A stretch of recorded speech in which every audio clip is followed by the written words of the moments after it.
yo no quiero ser McDonald's, ¿no? A ver, primero, ya quisiera ser McDonald's, pero no te preocupes, nunca vas a ser. Me estás poniendo en el banquillo, literalmente, Santi. Al final del día, nosotros estamos para construir marcas pues, que cambien al mundo, ¿no? No simplemente para una foto en una revista bonita.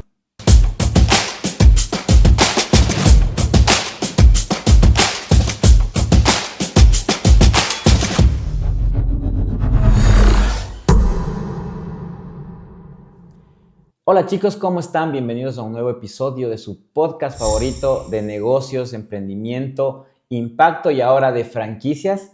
Les cuento que estamos en Madrid y en esta ocasión tenemos a uno de los referentes en franquicias a nivel mundial. Les cuento que hoy nos acompaña un estratega que entiende de crecimiento empresarial como pocos en el mundo. Con más de 15 años liderando la expansión global de marcas y miles de acuerdos firmados. Fernando López de Castilla ha transformado el concepto de oportunidad. Fernando, bienvenido a mi podcast. Santi, gracias por la invitación, encantado. ¿Qué tal? ¿Cómo te sientes? Muy bien, ¿tú? Súper, estupendo. Muy bien acá, un poquito agotado por el tema de cambio de horario, pero Madrid es hermoso, me encanta el tema de cómo es aquí no hay tráfico, como en nuestros países de Sudamérica.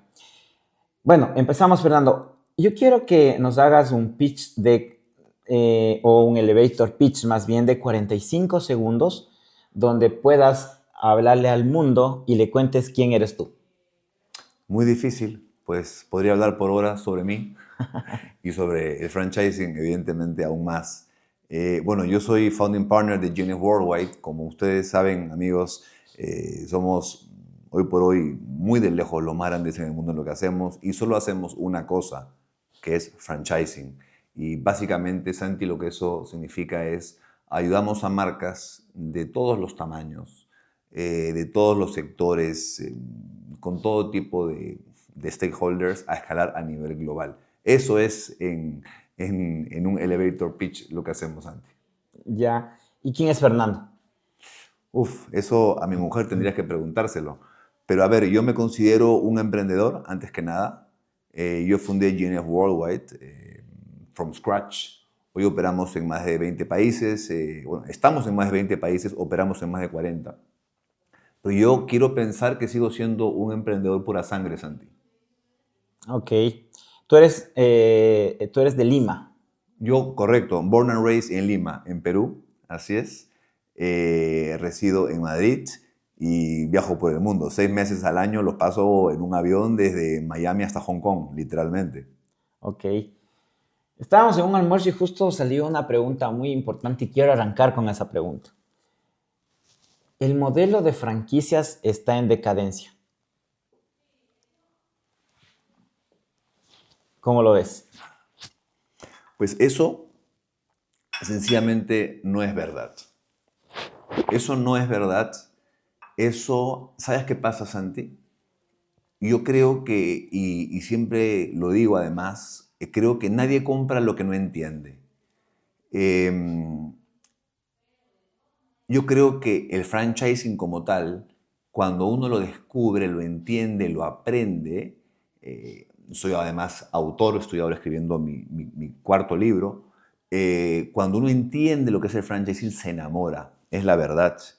Pero cuando uno no lo entiende o no lo quiere entender, pues podría emitir un enunciado como ese, pero más allá de ser curioso o gracioso es absolutamente es erróneo, y te explico por qué.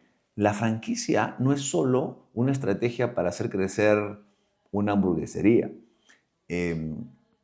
o un negocio de lo que quieras.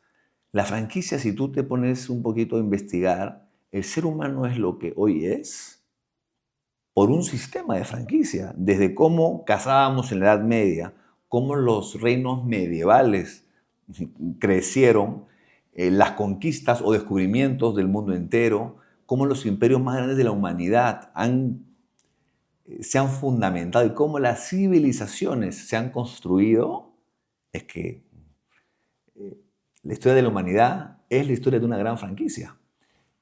Ahora, también es cierto que, como todo en la vida, hay casos de éxito y casos, evidentemente, de fracaso, ¿no?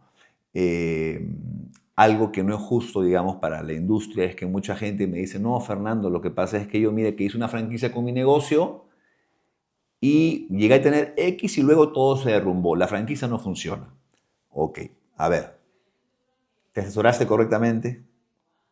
¿Seguiste los best practices globales que deberías haber seguido? Los do's and don'ts.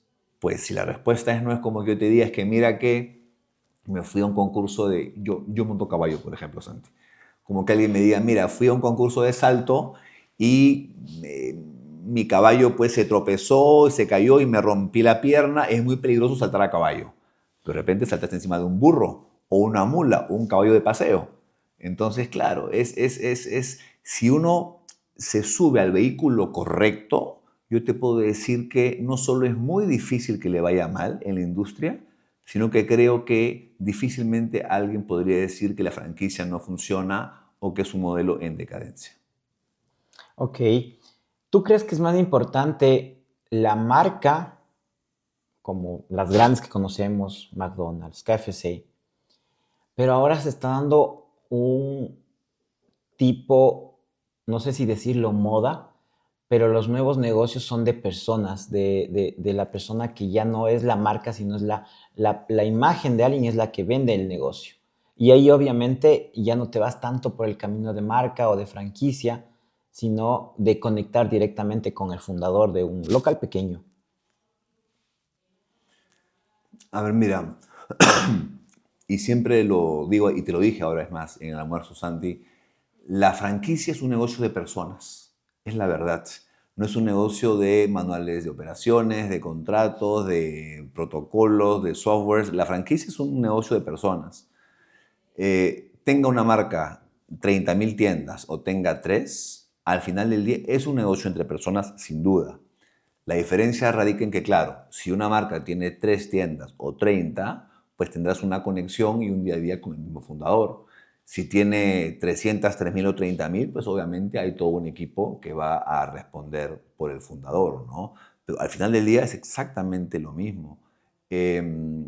Algo, por cierto, que se me olvidó comentar de la pregunta anterior y que también pasa mucho y va un poquito de la mano también con la segunda pregunta, Santi, que me gusta mucho la pregunta además, es mucha gente, por ejemplo, sobre todo aquellos que están quizá en negocios de food and beverage, pero más de casual dining o fine casual o incluso fine dining o en cualquier otro sector, pero sobre todo en espacios de negocios de menos escalabilidad y un poquito más premium, de una oferta más premium. Me dicen, no, Fernando, es que yo no quiero ser McDonald's, ¿no? A ver, primero, ya quisiera ser McDonald's, pero no te preocupes, nunca vas a hacerlo. No tienes las capacidades para llegar a hacerlo. Entonces, creo que cuando alguien también desprecia un éxito del cual solo podría leer, hay también una arrogancia y una falta de humildad que también denota al emprendedor como es, ¿no?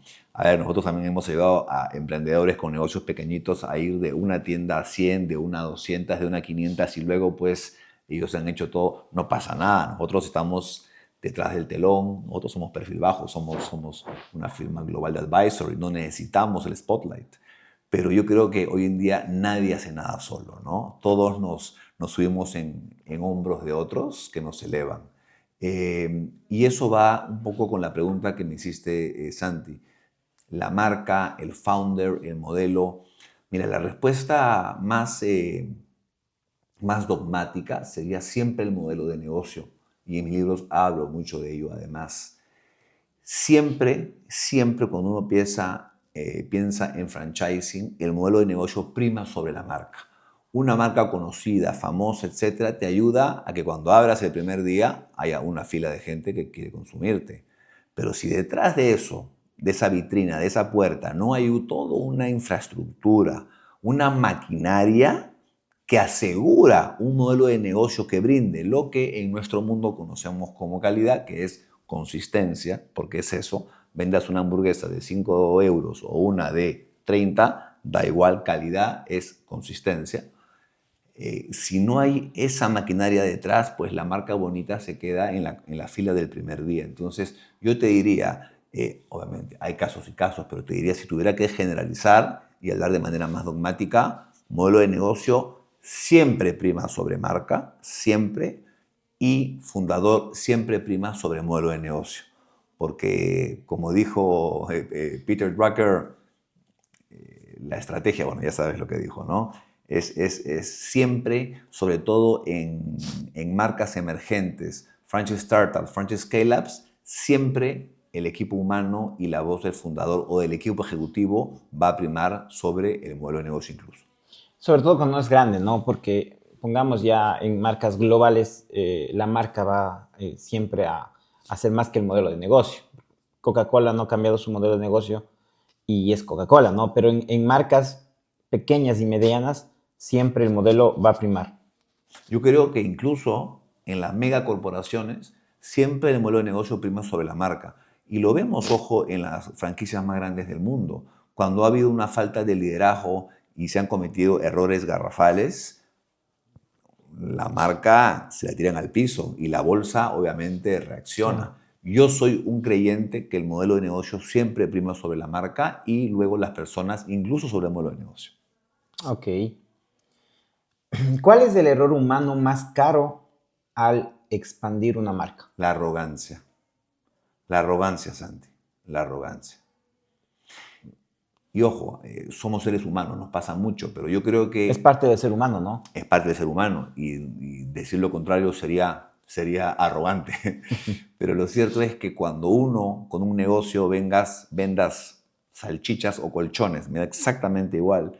Pero claro, si tú te haces de un nombre, de un prestigio, de cierta referencia en tu mercado de origen, sea Quito, sea Madrid, sea el que sea, eh, obviamente pues uno crece, ¿no? Uno se crece, digamos. Y luego, algo que lo vemos muchísimo nosotros es cuando esos emprendedores de Ecuador, de España, de Singapur, de Estados Unidos mismos, de China, me da igual de dónde, cuando salen, esperan, oye, que en otro país, porque en su país tienen 50 o 500 tiendas o 1000, me da igual, les pongan una alfombra roja y los mejores operadores del país se pongan en línea para saludarlo. Oye, el mundo es ancho y ajeno, como decía un gran escritor. O sea, es un ratito. El mundo es muy ancho y muy ajeno. Entonces, creo que tratar de mantener cierta humildad, cierta perspectiva de las cosas, evita que uno cometa errores, Santi, en el proceso de scaling up, especialmente en procesos cross-border. Y te lo digo ¿por qué? Porque en mi experiencia en estos 15 años a la cabeza de GNF Worldwide, he experimentado que los negocios que fracasan, las cadenas de franquicia que se derrumban y que fracasan, no lo hacen porque los negocios vayan mal, sino porque empiezan a ir demasiado bien. Es decir, los negocios no fracasan cuando van mal. Cuando un negocio empieza a ir mal, y tú como emprendedor además lo sabes muy bien, Santi, uno se ajusta, mueve las tuercas, se readapta, cambia, hace lo que tenga que hacer. Pero cuando a uno le va demasiado bien, especialmente muy temprano y muy rápido, uno se vuelve loco. Morir de éxito, dices tú. Por supuesto, uno se vuelve loco. Uno se crea un mercados que no existen y empieza a tomar decisiones más por ego eh, que por cualquier otra razón. Entonces, yo creo que digamos, sí, es un error lo que pasa, como tú has dicho, al final es parte intrínseca del ADN del ser humano, pero creo que el ser arrogante, sea grande o pequeño, me da igual, sale muy costoso en el bottom line.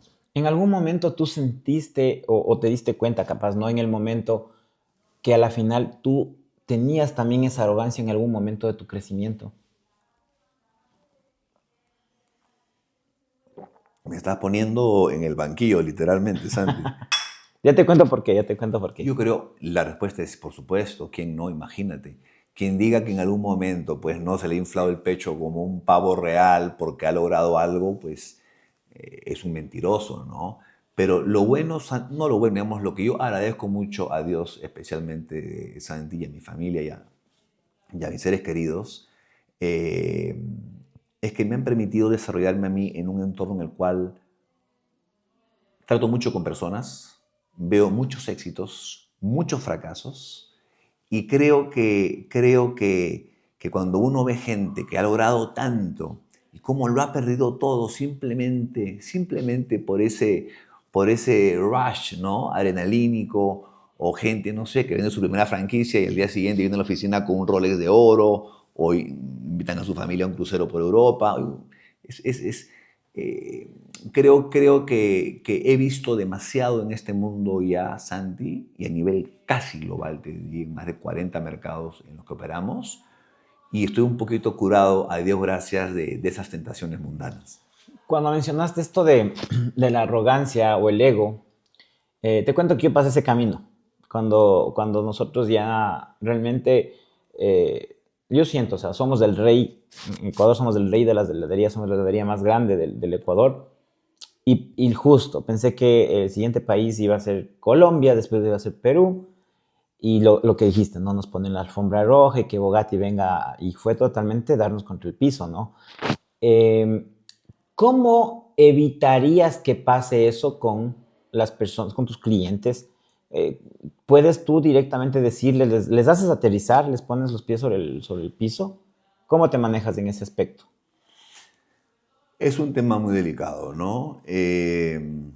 Nosotros, como sabes, tenemos básicamente dos grandes empresas, ¿no? Perdón. Por un lado está GNF Worldwide, la cual fundé hace exactamente 15 años. Ahí trabajamos con más de 200 marcas cada año, de 30 y pico mercados, y de todo sector. También tenemos nuestra plataforma de Venture Capital, Formula X, en la cual, digamos, más allá de llevar de la mano a marcas en su hoja de ruta internacional, también de una manera u otra somos partes del equity e invertimos en ellos. Yo creo que son visiones distintas, ¿no? Como GNF Worldwide finalmente somos un supplier, somos un proveedor de servicios. Al final del día, el cliente es el que manda, y bueno, creo que un cliente tonto siempre va a haber, y al final el mercado es el que decide. El juez supremo es el mercado. En Fórmula X sí tratamos de lo antes posible distanciarnos de estos emprendedores tontos, ¿no? Básicamente porque podemos tener clientes tontos, pero no podemos tener socios tontos. Y ojo, con tontos no me refiero a, digamos, a algo, digamos, negativo necesariamente. Simplemente me refiero a personas que entiendan el éxito de una manera diferente a como nosotros la entendemos. De repente para ellos los tontos somos nosotros, pero por lo menos sí creo que este camino recorrido nos ha hecho ver, Santi, cómo gestionar esos picos, ¿no? Esos picos de alegría, de adrenalina, de emoción. Al final del día, nosotros estamos para construir marcas, pues, que cambien al mundo, ¿no? No simplemente para una foto en una revista bonita. ¿Qué choque cultural golpea más a una marca latina en España y en Estados Unidos? Perdón. Yo creo que el tema cultural es muy importante, y curiosamente muy poco se habla de interculturalidad en la franquicia, Santi. Muy poco se habla de eso, y es un tema muy importante porque cuando uno piensa en culturas, uno piensa en países, y eso es un error.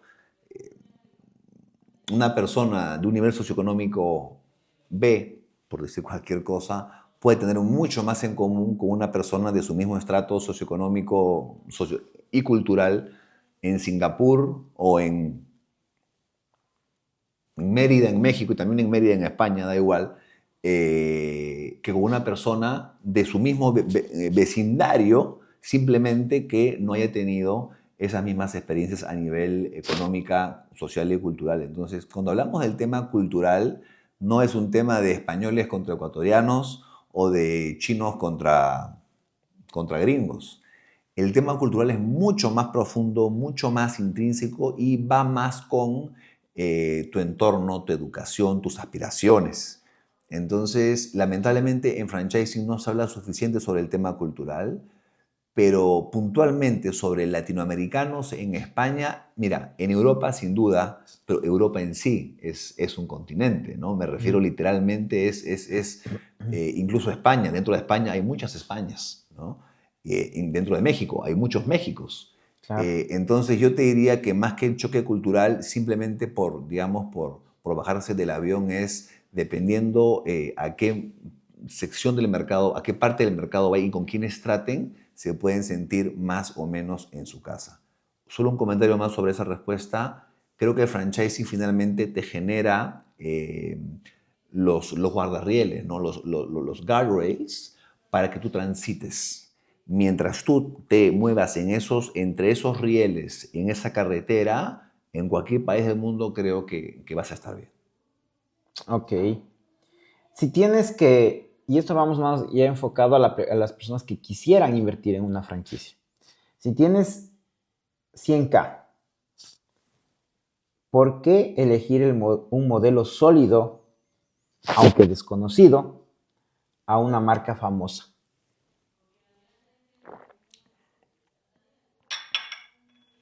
Digamos, si tienes 100K de inversión total. Sí. Bueno, si tienes 100K de inversión total, probablemente no va a ser suficiente para poder adquirir los derechos de una marca famosa. Porque solo probablemente en el canon de entrada, más si hablamos de un derecho a nivel territorio, no vas a poder pagar ni el derecho, ¿no? Eh, pero es un muy buen punto. No, creo que es un error para empezar a buscar una marca famosa simplemente por ser famosa, pero al margen de ello, con $100,000 hoy por hoy, Santi, en el mundo del franchising, a menos que una marca famosa a nivel global, ¿te refieres? Te cuento que en Estados Unidos nosotros estamos al mismo precio de inversión que una marca Baskin Robbins, por ejemplo, que es una marca global, y Bugatti está al mismo precio. Ahora, ponle a un lado Bugatti, otra marca de helados que está creciendo en el país y tiene el mismo valor. ¿A cuál debería apostarle un franquiciado? No, creo que es una pregunta que no podría responder en el sentido de que eh, lo que pasa es que, digamos, la capacidad económica no es lo que debería definir finalmente hacia qué oportunidad de negocio se inclina un franquiciado, ¿no? Creo que hay factores bastante más materiales al respecto, ¿no? Ahora, en el supuesto caso de que, hablando de una franquicia, de un single unit, ¿no? De que en un caso single unit, una persona para solo esa unidad a nivel de franchise fee y de CAPEX y de OPEX tuviera que invertir lo mismo en una marca que tiene 5.000 tiendas y una que tiene 200, yo te diría que ni siquiera en ese caso la respuesta sería tan clara.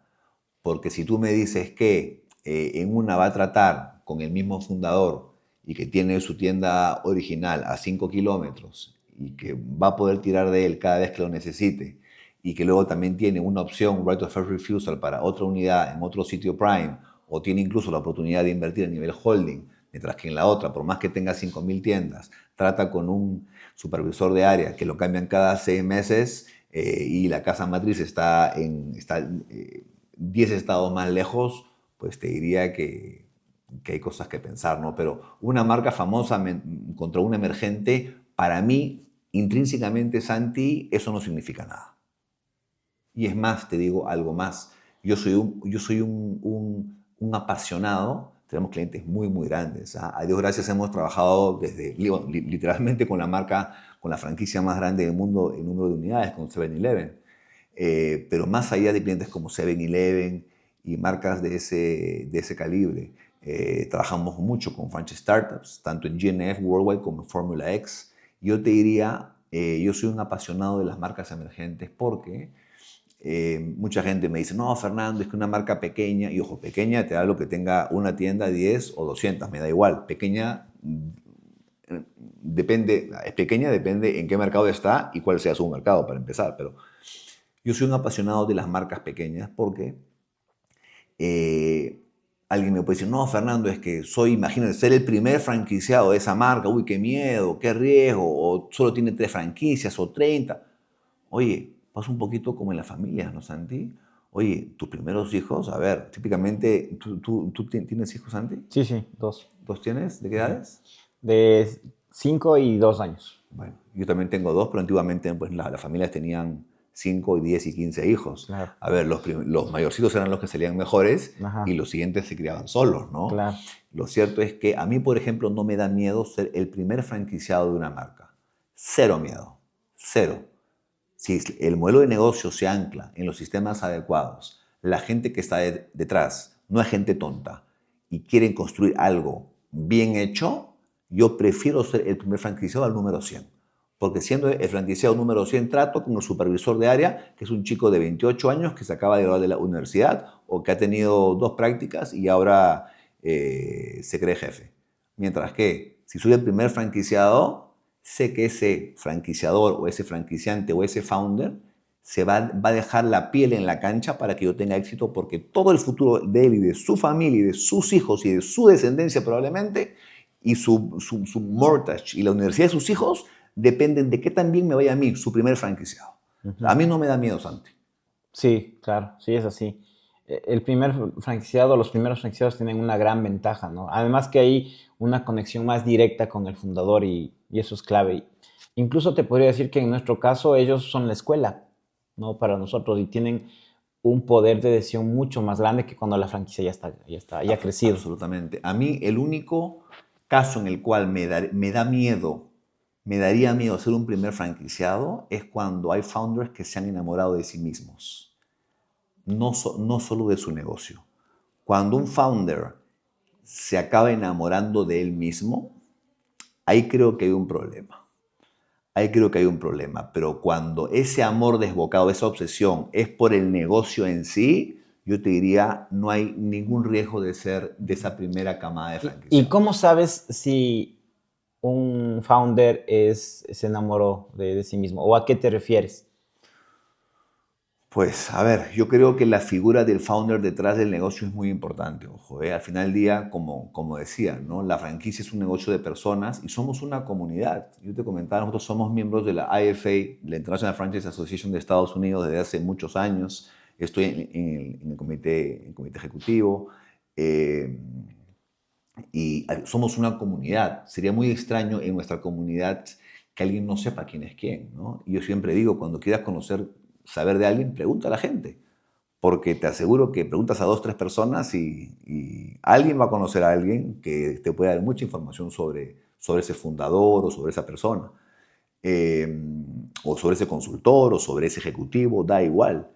Pero yo creo que cuando entiendes que la franquicia es un sistema de personas y que al final lo que tú creas, si tienes éxito, suerte y la Virgen te alumbra, ese negocio va a ir pasando a manos más capaces cada vez, ¿no?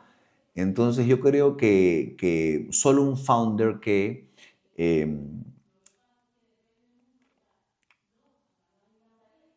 antepone la fama personal al negocio es un tipo de entorno en el cual yo sí lo veo riesgoso. Porque esa persona probablemente va a empezar a tomar decisiones pensando más en su propio nombre, en su propia fama, en, oye, cuántos followers tengo en Instagram, o de qué revistas me llaman, qué fotos me toman aquí. Pero creo que cuando un founder, y ojo, tengas 10 tiendas o 10.000, me da igual, cuando un founder se enamora de lo que está construyendo más que de sí mismo, te digo, yo creo que ese sistema tiene muy pocas posibilidades de fallo, ¿sabes? O sea que tú dices, tal vez él se dedica más a su crecimiento, a mostrar su éxito más que hacerle crecer al negocio. Puede ser, o decisiones en el día a día, ¿no? Decisiones en el día a día, también la gente de la cual se rodea. Yo creo, por ejemplo, una muy buena señal de que un founder está haciendo lo correcto, especialmente en épocas tempranas, me refiero cuando un sistema tiene menos de 500 unidades, es el equipo de gerencia, del cual se rodea, ¿no? Creo que eso es muy importante, por ejemplo. Claro, claro, claro. El founder cuando es CEO tiene básicamente funciones principales, ¿no? Que es la visión y el propósito de la empresa, el contratar a los talentos, y eso va justamente a las gerencias, que son sus principales directores, y el tema de que nunca le falte plata. ¿Qué opinas? Yo creo que el rol del CEO, yo soy CEO de GNF Worldwide, creo que el rol del CEO es ser todo lo que el negocio requiere que yo sea. Cuando yo viajo, tú sabes, una vez al mes, visito nuestras oficinas por todo el mundo y yo sí, mira, si mi cabeza esté pensando en el 2036, si entro en una oficina, en un baño que le falta papel higiénico, hago que le pongan papel higiénico a ese baño en esa oficina del país que esté. Si en la puerta está el letrero de GNF Worldwide. Lo que te quiero decir es que para mí ser un CEO va mucho más allá de ser lo que uno quiera hacer y también como un founder, ¿no? Creo que el rol del founder y del CEO indistintamente es tratar de ser todo lo que el negocio merece que seas, ¿no? O sea, estar donde el negocio te necesita. Estás donde no se te necesita, sin duda. ¿Qué ventajas? Bueno, justo hablábamos de este tema, de las ventajas que tiene un primer franquiciado. Nos aceptamos esta pregunta. ¿Por qué el éxito local no te garantiza ya un éxito internacional? Por lo que hablamos antes justamente, es no solo porque a veces el éxito nubla las mentes de los founders o los ejecutivos, sino también porque el tema cultural es muy fuerte, es muy, muy fuerte. Entonces creo que hay que no solo ser muy humilde, hay que invertir muchos recursos para tratar de minimizar, no voy a decir incrementar la posibilidad de éxito, sino para minimizar la probabilidad de fracaso cuando uno sale de su zona de confort, de su mercado de origen. Tú puedes ser el rey de lo que haces en tu ciudad o en tu país, pero una vez que manejas o vuelas tantos kilómetros, pues no eres nadie, ¿no? Ni tú ni tu oferta de valor. Entonces, creo que se requiere, más allá de mucha humildad, muchos recursos. Por eso, quien diga que finalmente vender franquicias es fácil. Otra cosa es que funcionen, ¿no? Entonces, quien diga que crecer es fácil es porque nunca lo ha hecho. Esa es la verdad, ¿no? Claro. Yo pienso que vas a tener siempre, cuando llegas a tener un éxito, obviamente el éxito es relativo, pienso que sí llega a afectar tu comportamiento, tus creencias, pero también hay algo que te hace aterrizar. Y yo creo que todas las personas debemos pasar por ese proceso, porque es muy difícil que lo puedas entender sin haberlo vivido. No sé. Pero yo creo que todos debemos pasar algún momento por ese proceso. Yo personalmente te digo, yo sí pasé por ese proceso de un éxito brutal y haberme dado 2 golpes después y que eso te llega nuevamente a aterrizar. Sí, digamos, ojalá que el mareo solo dure un tiempo, que no dure toda la vida y no vivas mareado, y que esos golpes que luego te das, pues que no sean tan fuertes como para que quedes tonto para siempre, ¿no? El, eh, ¿cuáles son los, ¿Cuáles son los 3 requisitos claves que necesita tener una marca que quiere ya franquiciar con ustedes, por ejemplo? ¿Qué sí o sí deben tener? A ver, primero que sea cash flow positive. Si no eres cash flow positive, antes, la franquicia, Santi, es un amplificador y amplifica lo que eres, no lo que quieres ser. La franquicia funciona un poquito como la energía del universo, ¿no? No te da lo que tú quieres, te da lo que eres. Ujú. Entonces, si tienes deficiencias estructurales importantes, pues la escala solo te va a hacer más ineficiente, Más problemas. más problemas. Entonces la franquicia es un amplificador. Escala lo bueno, lo malo, lo feo y lo bonito. Entonces, para mí, si me dijeras, oye Fernando, que es una pregunta, ojo, difícil, Santi, ¿eh? Pero si me dijera Fernando, un atributo, una característica que una marca debería tener para hablar con GNF Worldwide y poder llegar a algo, te diría lo primero, perdón, cash flow positive. Ojo, asumiendo que los founders son gente con dos dedos de frente. Si no, así haga el negocio de dinero, eso no sirve para nada. Pero digamos, asumiendo que los founders son gente medianamente normales, yo te diría cash flow positive. Si a nivel de unit economics, otra cosa es a nivel corporativo, eso es otra cosa. Pero si a nivel de unit economics no estás en azul, creo que antes de franquiciar hay otras tareas que deberían priorizarse. ¿Ya? ¿Cuáles serían esas tres tareas principales antes de franquiciar? Ver por qué el negocio no está dejando dinero a fin de mes, ¿no? Ya, Básicamente. eso básicamente es eso. Básicamente, sí. Ok.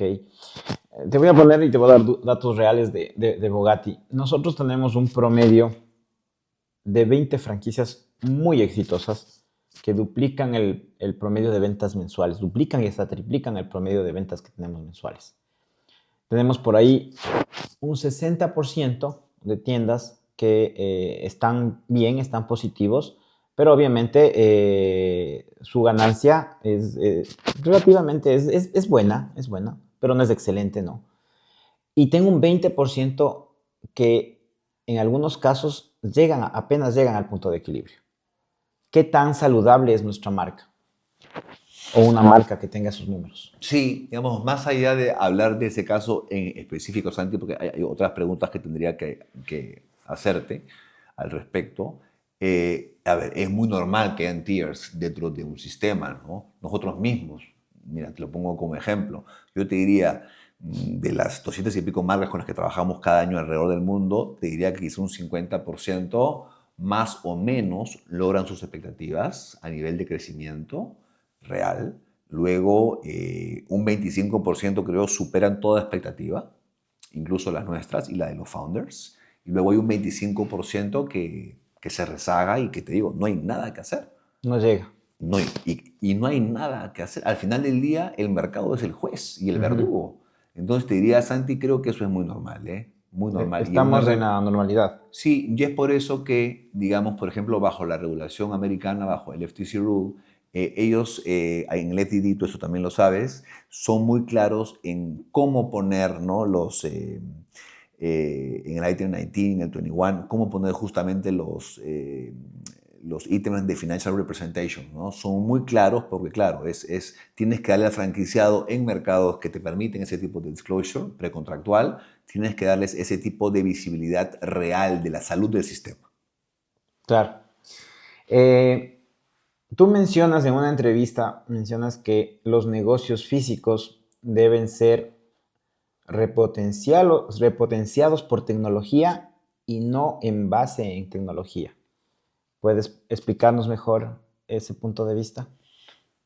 Digamos, un negocio de base tecnológica, pues será de base tecnológica, un SaaS, y muy bien.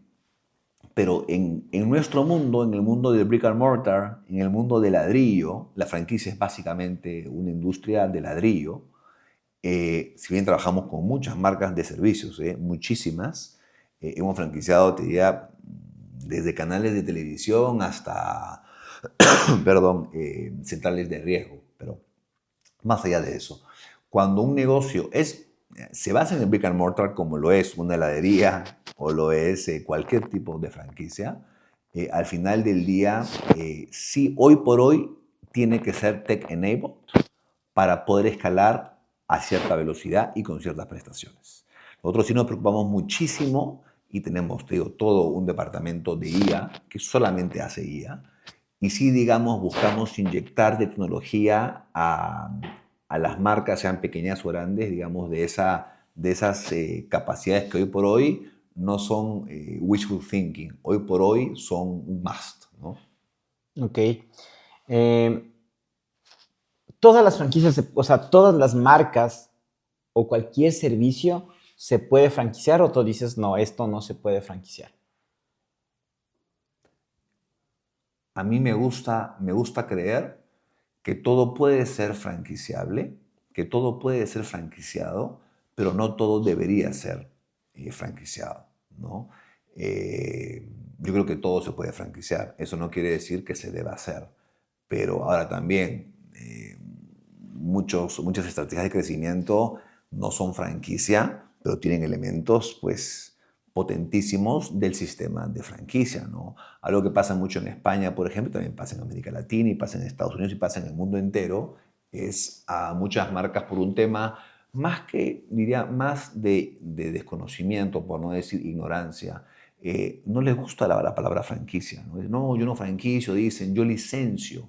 Si realmente supieran cómo es, qué es una licencia tipológicamente contra una franquicia, les daría vergüenza decirlo. Pero mucha gente dice, no, y aquí un caso, por ejemplo, de una hamburguesería muy famosa, eh, que claro, creo que nunca entendieron qué es el franquiciar. Y bueno, lamentablemente han perdido valor de una manera tremendísima. Otras marcas con las que he trabajado, por ejemplo, eh, nos ha costado mucho porque a ellos simplemente prefieren hacer joint ventures, por ejemplo.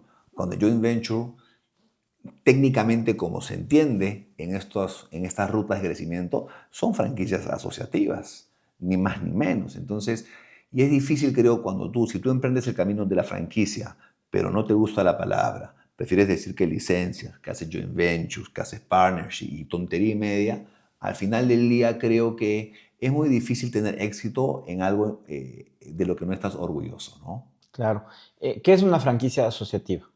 Una franquicia asociativa es simple y llanamente un mecanismo asociativo en el cual el franquiciador o el franquiciante, el franchisor, digámoslo, posee equity en el territorio o en los derechos otorgados al franquiciado local, o sea, en la entidad franquiciada local, vale decir. Ya. O sea, el franquiciado de una zona no solamente es franquiciado, sino que también tiene equity, tiene acciones en la casa matriz.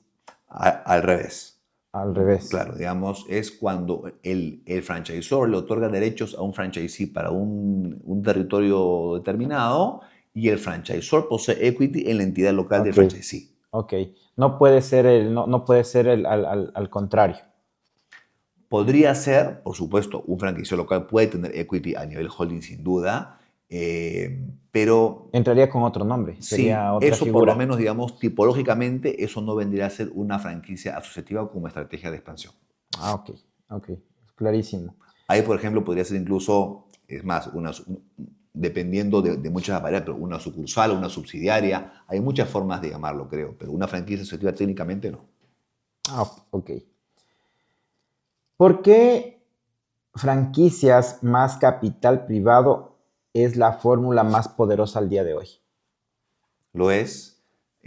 Algo que pasa, Santi, es que el mundo del dinero, el mundo del capital, sea capital de riesgo o capital de inversión, y el mundo de la franquicia son mundos tan disociados que para un emprendedor, un fundador o el dueño de un negocio multimillonario, me da igual, es muy traumático ir a hablar con un consultor de franquicia que le diga, que le pregunte para qué va a pensar en levantar capital si puede franquiciar, y luego ir donde un banquero de inversión que le va a decir para qué franquiciar si puede levantar capital. Que será el mundo al revés. Y no lo digo yo, lo dice la historia. ¿Ok? No existe estrategia conjunta más potente en la historia de la humanidad, o de la parte empresarial por lo menos de la humanidad, que cuando la franquicia se combina con el capital. ¿Ok? La pregunta no es si levanto capital, la pregunta es cuándo levanto capital. Pero claro, para eso tiene que haber un entendimiento de, oye, ¿cuándo hace falta o cuándo merece que te diluyas? A veces hablo con fundadores que tienen 2, 3 tiendas y ya están pensando en levantar capital. A ver, ojo, hay matices que de repente podrían hacer que eso no sea una reverenda tontería.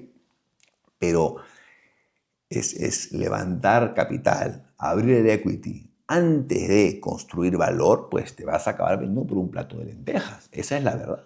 Ahora, como te digo, hay casos y casos. Ojo, hay negocios que son de capital intensivo y a veces o de muy baja escalabilidad. Y ojo, eso puede ser entendible. Pero en el tema en general, ¿no? En negocios de alta escala, en negocios de escala, pues oye, trata de diluirte lo menos posible hasta que tengas cierto valor para ofrecer, y eso te lo da la franquicia, no te lo da ningún otro tipo de mecanismo asociativo ni estrategia de crecimiento, ¿no?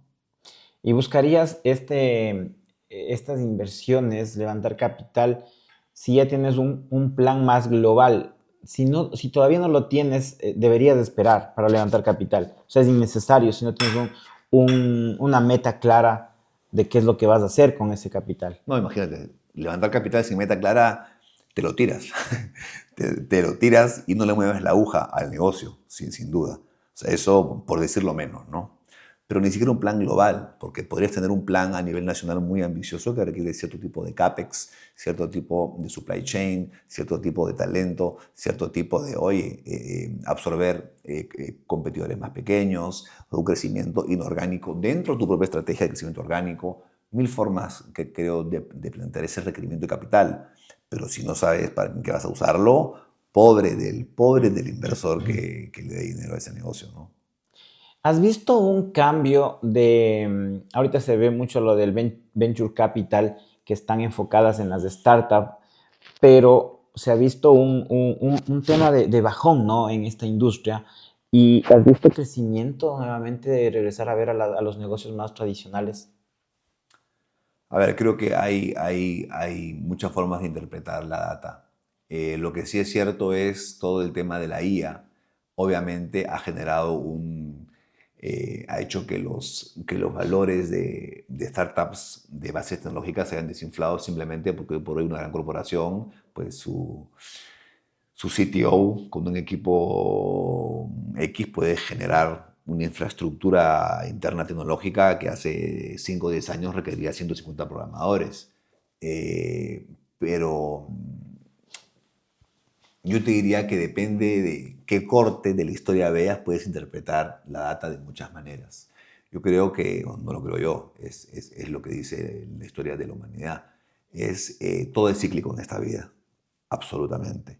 Desde el venture capital hasta el amor, todo es cíclico.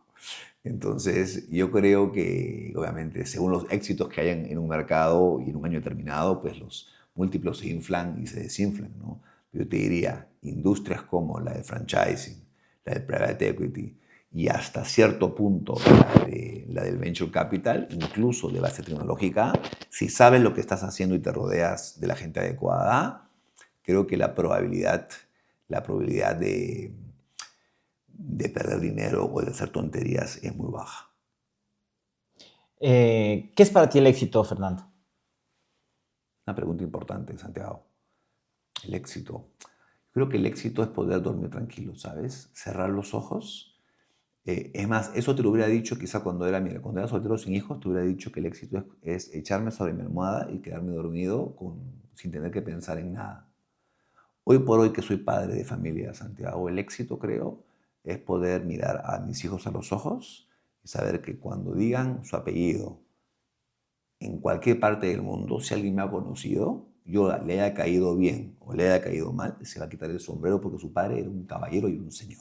Creo que eso es el éxito de Santiago. No tener miedo de que tus hijos carguen con tu apellido. Y eres exitoso, Yo pienso que sí. ¿ok? ¿Cuál crees que fue el costo del éxito que tienes?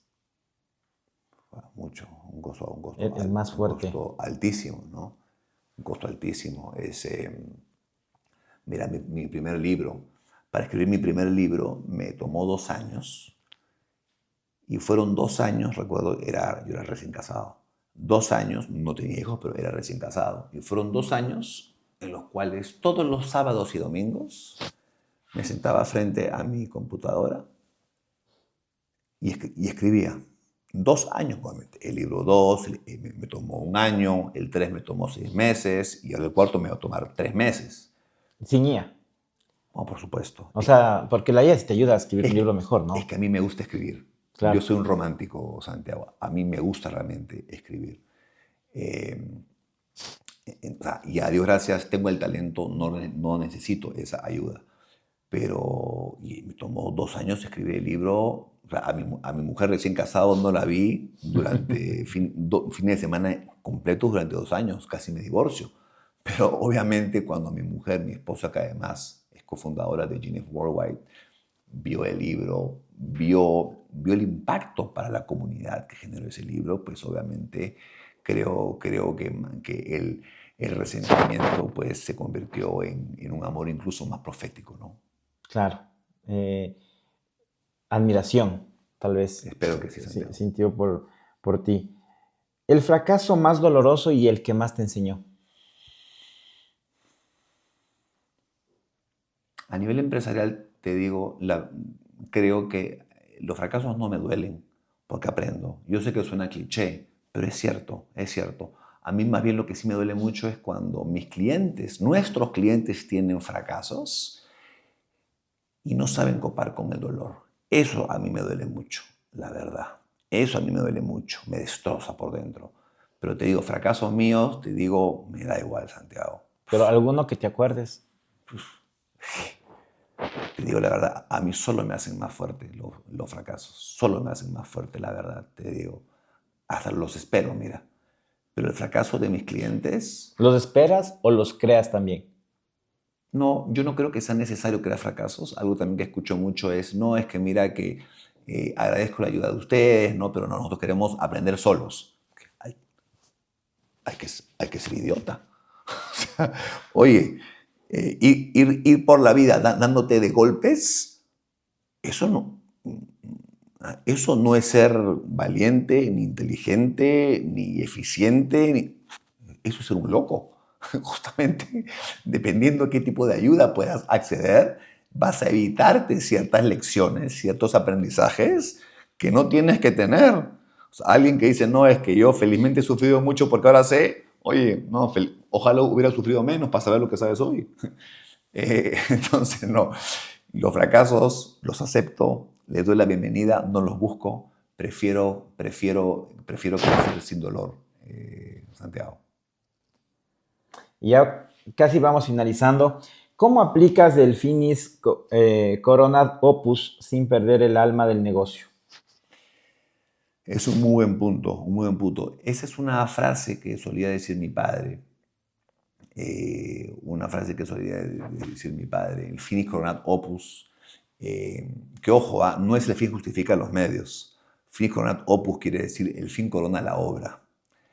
Y yo sí creo que el fin corona la obra. Lo que eso para mí quiere decir es que probablemente cuando estás al 90% de la carrera nadie te ve y tampoco importa que nadie te vea, pero cuando llegas a ese final, si llegas bien, los aplausos van a estar, las cámaras van a estar, el champán va a estar, las chicas van a estar, las fotos van a estar, pero eso es al final. Tus hijos te van a abrazar, tu mujer va a llorar, tus padres del cielo te van a decir lo orgullosos que están, pero ese es al final. El fin corona la obra, no el proceso, no el camino. Es importante el ponerle fin. la cerecita al pastel. Yo creo que sí. Pero no te comas el pastel, pues, mientras vas a la meta, ¿no? Si tuvieras que escribir el libro que representa tu vida, ¿cuál sería ese título de la portada? Como ya lo tengo, no te lo puedo decir, porque hay tanto pirata en este mundo, Santiago, que me lo van a copiar. Pero ya lo tengo, la verdad. Algún día quiero escribir ese libro y trata sobre la franquicia, pero ya no tanto en el mundo empresarial, sino cómo generar impacto social y hacer de este mundo un mundo mejor. De este mundo y de otros mundos, además. ¿Podrías darnos más o menos con otras palabras, tal vez? Este mensaje es potente porque es como que refleja tu vida. Sí, yo creo que la franquicia sí puede hacer de este mundo un mundo mejor. Y lo creo firmemente. Desde la parte humana. Desde la parte humana, correcto. Ok. Fernando, ha sido un placer Santi, el placer es tenerte. todo mío. Gracias por el tiempo y bienvenido a Madrid. Gracias por inspirarnos mucho y ahora creo que también tenemos más, una mente más abierta para las franquicias. Y ustedes, chicos, que nos han acompañado hasta este minuto, agradecerles, esperarles en el próximo episodio. Si les gusta este contenido de franquicias, ya saben, suscríbanse a mi canal, síganme en mis redes sociales como santiagocastro.es y vayamos viendo cómo va este camino hacia el éxito de una marca ecuatoriana. Nos vemos en el siguiente episodio. Chao.